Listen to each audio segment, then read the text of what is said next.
Hey guys, welcome to our YouTube channel educational paradise. तो दोस्तों, आपने पिछले वीडियो में बहुत ही अच्छा सपोर्ट दिखाया था, बहुत ही अच्छा रिस्पांस दिया था, इसलिए आज मैं आपके लिए ले आया हूँ 7 वंडर्स ऑफ द वर्ल्ड की वीडियो फुली एक्सप्लेन्ड में इन हिंदी। तो आज की वीडियो में हम बात करेंगे कि दुनिया के जो 7 अजूबे होते हैं उनके बारे में, कुछ फैक्ट्स के बारे में बात करेंगे। तो अगर आपको वीडियो अच्छी लगी तो प्लीज़ लाइक कीजिए और चैनल को सब्सक्राइब कर दीजिए ऐसे ही इंटरेस्टिंग वीडियोज़ के लिए। तो चलिए वीडियो शुरू करते हैं। तो जो हमारा पहला वंडर होगा वो है माचू पिच्चू।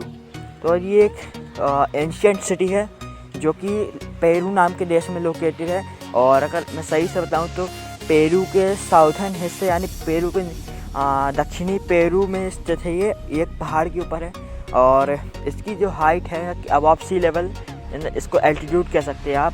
तो इसका जो हाइट है अबव सी लेवल वो 2430 मीटर्स, जैसे मैंने आपको बताया कि पहाड़ के ऊपर है और पहाड़ की ऊंचाई ऊंची रहती है, इसलिए ये 2430 मीटर की ऊंचाई पर है समुद्र लेवल से। और ये 15वीं शताब्दी में बनवाया गया था। और किसने बनाया था इसको? इनका एम्पायर के लोगों ने बनवाया था। यानी इनका एम्पायर वहाँ उस समय का एक एम्पायर था, यानी उस समय वहाँ पे इनका एम्पायर वाले लोग रूल करते थे, तो उन्हीं ने बनवाया था। और इनका एम्पायर उस समय बहुत ही डोमिनेटिंग एम्पायर था। उस समय उसने पूरे साउथ अमेरिका पर डोमिनेट कर लिया था, अपना राज्य जमा लिया था। तो अब अपने बढ़ते हैं next wonder of the world की तरफ, जो कि है ताजमहल। तो हर एक इंडियन को ताजमहल के बारे में तो पता ही होगा। ताजमहल हमारे इंडिया की शान है और 7 वंडर्स ऑफ द वर्ल्ड में से एक है। तो और ताजमहल को यही पता होगा आपकी, ताजमहल आगरा में है और इसे शाहजहां ने बनवाया था। इसका कंस्ट्रक्शन 1632 में स्टार्ट हुआ था और 1653 में इसका जो कंप्लीट हुआ था कंस्ट्रक्शन।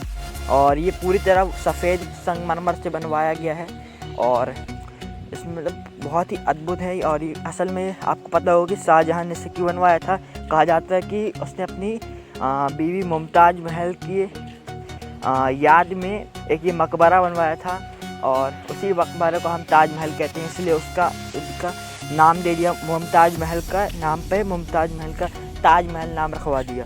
तो अब बढ़ते हैं अपने नेक्स्ट वंडर की तरफ, जो कि है पेट्रा। तो पेट्रा जॉर्डन नाम के कंट्री में लोकेटेड है और ये पूरी तरह स्टोन का बना है। इसका जो नेम का मीनिंग होता है मतलब कि पेट्रा इसलिए इसका नाम रखा गया क्योंकि जो ग्रीक भाषा होती है, आपको पता होगा ज़्यादातर इंग्लिश के शब्द ग्रीक भाषा से लिए जाते हैं। तो ग्रीक भाषा में पेट्रा मतलब होता है स्टोन। तो इसका ये मतलब है कि ये पूरी तरह स्टोन से बना है, इसलिए इसका नाम का यही मतलब होता है। तो और ये यूनेस्को की वर्ल्ड हेरिटेज साइट में से एक है और इसे नेबाटियंस यानी वहाँ पे जो एम्पायर था उस समय रूल करा था, उसने बनवाया था। और ये पूरी तरह सैंडस्टोन का बना है क्योंकि उसके आजू बाजू पूरा रेगिस्तान है और ये पूरी तरह सैंडस्टोन का बना है। यूनेस्को की वर्ल्ड हेरिटेज साइट का मतलब है कि ये एक यूनेस्को है, पता होगा बहुत ही पॉपुलर एक ऑर्गेनाइजेशन है। तो उसने एक लिस्ट बनाई तैयार की जिसमें उसने बहुत ही प्रमुख पर्यटक स्थलों को उसमें चुना था। तो उनमें से एक ये है, इसलिए ये इसको यूनेस्को की वर्ल्ड हेरिटेज साइट कहा जाता है। तो अब हम बात करते हैं ग्रेट वॉल ऑफ चाइना की, वो भी एक 7वां अजूबे में से एक है। और ग्रेट वॉल ऑफ चाइना के बारे में बहुत सा लोग को पता होगा। ये दुनिया की सबसे बड़ी मैन मेड थिंग, यानी सबसे लंबी, इससे लंबी कोई चीज़ मैन मेड नहीं है। इसकी जो लेंथ है वो 21,196 किलोमीटर तक ये फैला है पूरा और बहुत एरिया इसने कवर किया है। आपको सोच सकते हो 21,000 किलोमीटर कितना होता है। और ये चाइना में लोकेटेड है, आपको पता है। और इसे मिंग डायनेस्टी के रूलर्स ने बनवाया था। तो उस समय वहाँ पे मिंग डायनेस्टी राज कर रही थी अपने, और मंगोल से बचाने के लिए अपने देशों को उसने एक दीवार बनवाई थी, वही है ग्रेट वॉल ऑफ चाइना। इसका कंस्ट्रक्शन स्टार्ट हुआ था 1368 में और ये 1644 में कंप्लीट हुआ था। लगभग 200 साल बाद ये पूरी तरह कंप्लीट हुआ है और बहुत टाइम लगा था, पता हो कितनी बड़ी है ये। तो अब बात करते हैं नेक्स्ट वंडर की तरफ, तो वो है चिचेन इट्जा। तो ये कोलंबिया में स्थित है। कोलंबिया आपको पता होगा कि ये भी यूएसए ना कि नॉर्थ अमेरिका में है कोलंबिया। तो चिचेन इट्जा कोलंबिया में स्थित है और ये पूरी तरह स्टोन से बना है, इसमें और कोई चीज़ इस्तेमाल नहीं की गई है और ये बहुत पुराने समय का बना हुआ है। इसकी जो एज है वो अभी के हिसाब से बोले तो 1500 साल की हो गई, यानी ये 5वीं शताब्दी में बना था। और मयान रूलर्स उस समय इस देश में मयान लोग राज करते थे यहाँ के, तो उन्हीं ने बनवाया था इसको। और ये चिचेन इट्जा एक प्रकार का पिरामिड है और आपने सुना हो पिरामिड क्या होता है, तो और बहुत सारे लोगों को लगता हो इजिप्ट के पिरामिड में 7 वंडर्स ऑफ द वर्ल्ड में आते हैं, पर ऐसा नहीं है। इजिप्ट के pyramid 7 wonders of the world में नहीं आते हैं। चिचेन इट्जा भी एक पिरामिड है, उसकी जगह ये आता है और ये बहुत ही प्राचीन काल का है, 5वीं शताब्दी का है। तो अब बढ़ते नेक्स्ट वंडर की तरफ, वो है क्रिस्ट द रिडीमर। और ये क्रिस्ट द रिडीमर एक स्टैचू है जीसस क्राइस्ट की, और इसकी जो लोकेशन है ब्राज़ील में है। ये ब्राज़ील में बनाया गया था और इसकी जो हाइट है 38 मीटर तक बनेगी। और इसका मूर्ति की टोटल हाइट है 30 मीटर और मूर्ति की जो स्टैंड है पेडेस्ट्रियल है वो 8 मीटर का था। तो उसका टोटल लेंथ इसको मिला के 38 हो जाती है। और इसकी जो कंस्ट्रक्शन थी वो 4 अप्रैल 1922 में स्टार्ट हुई थी और 12 अक्टूबर 1931 में ख़त्म हुई थी। और आपको पता होगा कि जीसस क्राइस्ट कितना ज़रूरी रहता है, कितने ज़रूरी हैं क्रिश्चियन धर्म के लिए। तो ये मूर्ति भी 7 वंडर्स ऑफ द वर्ल्ड में इसलिए आई थी। ऐसी मूर्ति से पूरी तरह कॉन्सेप्ट, और उस ज़माने में भी इतनी ज़्यादा टेक्नोलॉजी भी नहीं होती थी।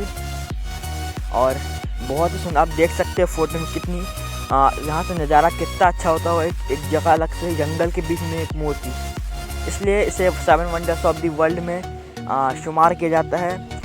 और अब हम बढ़ते हैं अपने 7वें अजूबे यानी 7th wonder of the world की तरफ, जिसका नाम है कॉलोसियम ऑफ रोम। तो अब बता देता हूँ कॉलोसियम क्या होता है। देखो, जैसे आपने देखा होगा सर्कस होता है, सर्कस में बहुत सारे लोग बैठते हैं और बीच में खेल चलता रहता है। तो यहाँ पे भी यही होता है, लेकिन यहाँ पे जो किंग ऑर्गेनाइज करता है, तो बीच में किंग को दिखाने के लिए, उनका मन बनाने के लिए प्रदर्शन होते रहते हैं। एक दूसरे से लोग लड़ते हैं, एनिमल्स से फाइट करते हैं, और आपने देखा होगा मूवीज़ में।